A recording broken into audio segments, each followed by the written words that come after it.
சினிமாக்கள் crime investigation சினிமாக்கள். இது சினிமாக்கள் வடிவத்தில் மட்டுமல்ல, சீரியல்கள் வடிவத்திலே யூடியூப் சேனல்கள்ல கிரைம் டீகோடிங் வீடியோக்கள்ங்கிற பேர்ல நிறைய உலகம் வந்துகிட்டு இருக்கு.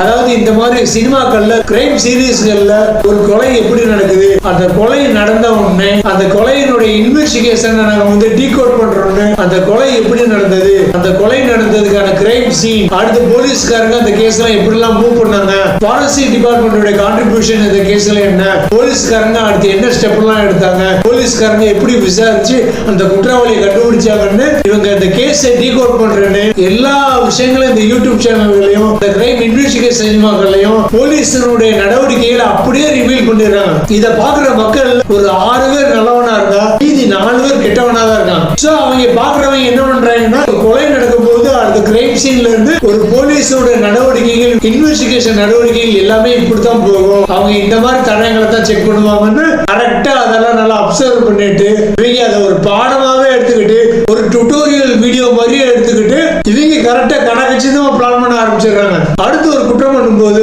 அதுல இருந்து தப்பிக்கிறது எப்படின்னு அழகா பிளான் பண்ணிடுறாங்க. இந்த மாதிரி கிரைம் வெப் சீரிஸ் எடுக்கிறதையும், இந்த மாதிரி கிரைம் இன்வெஸ்டிகேஷன் சினிமாக்கள் எடுக்கிறதையும், இந்த மாதிரி சீரியல்கள் எடுக்கிறதையும், குற்றவாளிகளுக்கு ஐடியா கொடுக்கிறதையும் இயக்குனர்கள் இனிமேல் நிப்பாட்ட வேண்டும். அடுத்து இதே மாதிரி யூடியூப் வீடியோக்கள் போற நிறைய சேனல்கள் நான் பார்த்திருக்கேன். அவங்க ஒவ்வொரு கேஸையும் டீடைலா டீகோட் பண்றேன்னு தெரிஞ்சு பண்றாங்களா தெரியாம பண்றாங்களான்னு தெரியல.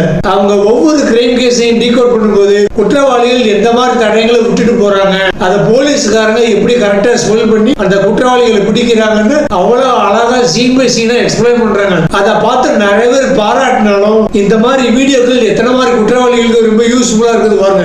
அவன் அடுத்த தடவை உள்ள வரும்போது அவ்வளவு அழகா கணக்கச்சிதமா எந்த மாதிரி தடயங்களை விட்டு போனா போலீஸ்காரங்க ஈஸியா கண்டுபிடிச்சிருக்காங்கன்னு எந்த ஒரு தடயத்தை விட்டு போகாம அழகா கணக்கச்சிதமா பிளான் பண்ணிட்டு சம்பவத்தை முடிச்சு போய் எஸ்கேப் ஆகிட்டே இருக்காங்க. சோ இந்த மாதிரி வீடியோக்கள் போடுறது யூடியூப் அன்பர்கள் தயவு செய்து நிறுத்தணும். ஏன்னா ஒரு பாம் எப்படி ரெடி பண்றேன்னு யூடியூப்ல பார்த்து தெரிஞ்சுக்கிட்டு இருக்காங்க. சோ இந்த மாதிரி கிரைம் சம்பந்தப்பட்ட இன்வெஸ்டிகேஷன் சம்பந்தப்பட்ட சினிமாக்கள், நாடகங்கள், வெப் சீரிஸ்கள், நாவல்கள், யூடியூப் வீடியோக்கள் வருவது இனிமேல் தடை செய்யப்பட வேண்டும். இதை பார்த்து குற்றவாளிகள் கணக்கச்சிதமா பிளான் பண்றதை தடுத்து நிறுத்தினாலே அடுத்த ஒரு 25% குற்றங்கள் குறைய அதிகமாக வாய்ப்பு இருக்கிறது.